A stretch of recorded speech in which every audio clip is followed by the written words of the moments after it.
é a diferença das religiões dogmáticas e do espiritismo? Bem, o espiritismo surgiu, ou seja, a doutrina espírita surgiu justamente para revelar algumas verdades que realmente vão nortear melhor o homem em suas encarnações. Eu diria que o espiritismo também aceita verdades quando isso torna-se explicável, dentro da lógica e confirmada na observação e análise do que acontece.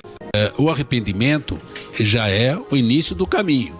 Acertar os nossos erros, acertamos, se não nesta reencarnação, quando erramos, acertamos numa outra. Mas muitos dogmas e outras práticas ou conceitos aceitos por várias religiões, mesmo cristã, não são aceitas pelo espiritismo. Todo o conteúdo doutrinário do espiritismo é submetido constantemente à análise livre e crítica, além de que preconiza a razão como fonte do saber. E quando se fala de fé, evidencia a fé racional, ou seja, apoiada na razão. As instituições espíritas se caracterizam por associações culturais de caráter civil, dedicados ao estudo, à divulgação doutrinária, a servir a comunidade por meio de orientação moral e espiritual cristã e das obras de assistência sociais. E para isso ela fornece sempre muitos cursos para o estudo dos princípios fundamentais do espiritismo. Quando a pessoa morre, quando a pessoa desencarna, o que vocês fazem? Na igreja se encomenda o corpo. E vocês espíritas, o que vocês fazem para esse defunto? Bem, nós espíritas, né, Manuel? Simplesmente fazemos prece, porque a prece é uma emanação de bons fluidos para esse irmão que está fazendo a passagem. Como todos sabem, nós estamos aqui de passagem. A morte é a certeza desde quando nascemos.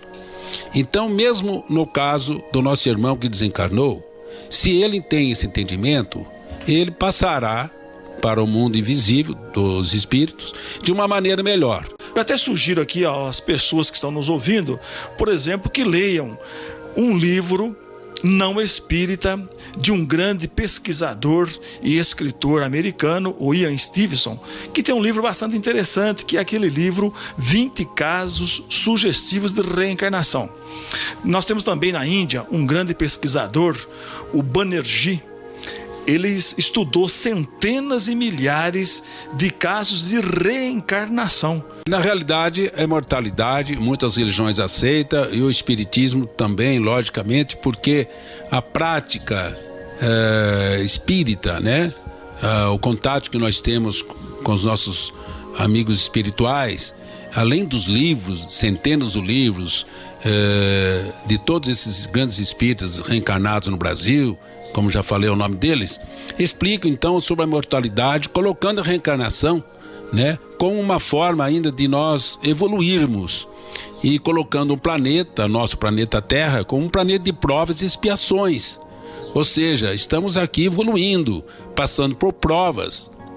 Como acontece numa tribo indígena, eu sempre digo isso, porque para ser um guerreiro ele tem que fazer uma série de provas. Então, essas provas, nós também passamos aqui, provas que tentam desenvolver em nós a paciência, a generosidade. E as expiações, que são os erros nossos do passado e que temos que acertar. E acertamos. Então, nós sabemos que a imortalidade, ela tem os seus estágios, né? Nós uma vez estamos aqui na Terra, depois vamos para a espiritualidade. Na medida que nós vamos evoluir, nós vamos também para outros planetas, porque o espiritismo coloca a pluralidade das moradas divinas, né? Então nós sabemos que tem muitos planetas, nós acreditamos em planetas, né, habitados. E vejam bem, nós colocamos como leis naturais a imortalidade. Depois colocamos a evolução. Como é que nós podemos evoluir numa existência só? Como é que pode, dentro da lógica, aceitarmos a ideia de que uma existência na Terra já compromete uma existência, e algumas religiões dizendo que compromete a eternidade, ou coloca lá o castigo do fogo eterno? Será que Deus não sabia que ao criarmos nós não iríamos errar?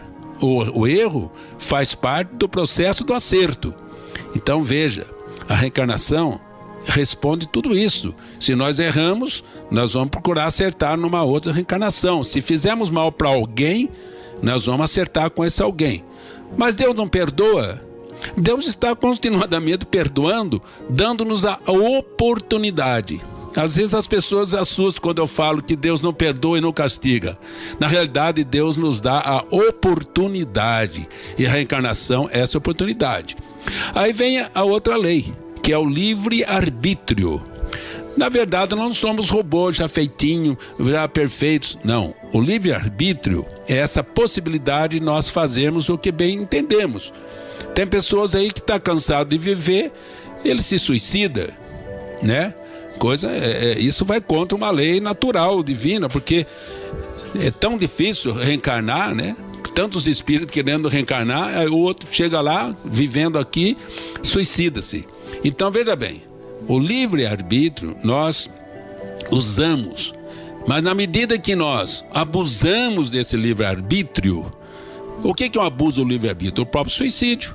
São aquelas pessoas que se viciam ao ponto de, vamos dizer assim, esculhambar com sua saúde.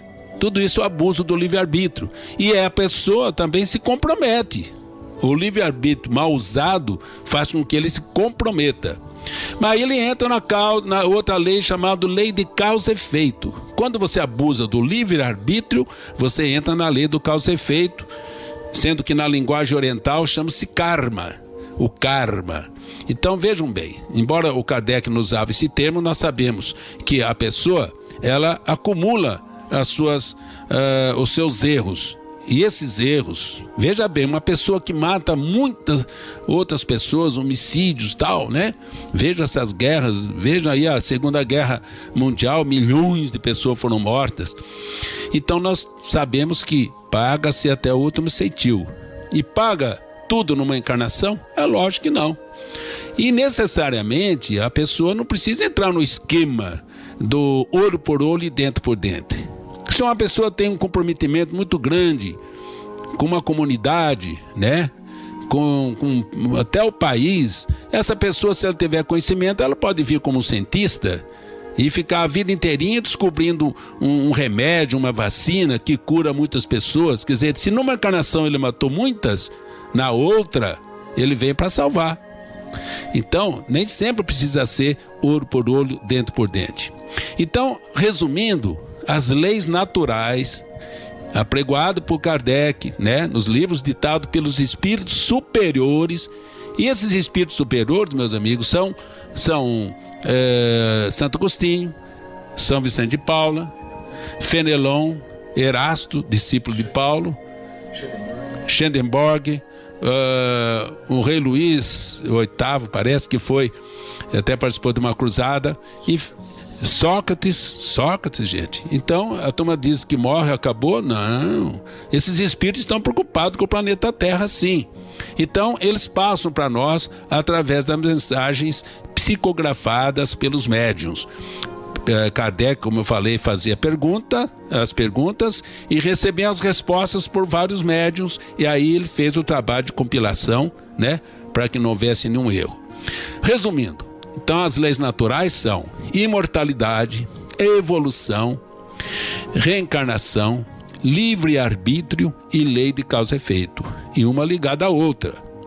Ainda tem muito mais, né? Tem o estudo da mediunidade, dos fluidos, da erraticidade, que é quando o espírito está no mundo espiritual, a influência do espírito no nosso meio social, a influência dos espíritos nos fenômenos da natureza, enfim, são todos, já chamamos de leis subsequentes. Tudo isso é estudado no Livro dos Espíritos, né? O Espiritismo, vamos dizer assim, é uma compreensão da filosofia cristã, assim, de uma maneira mais avançada, tentando contemporizar com a ciência, que é coisa de Deus também, e que está avançando. Professor, muito obrigado por essas explicações.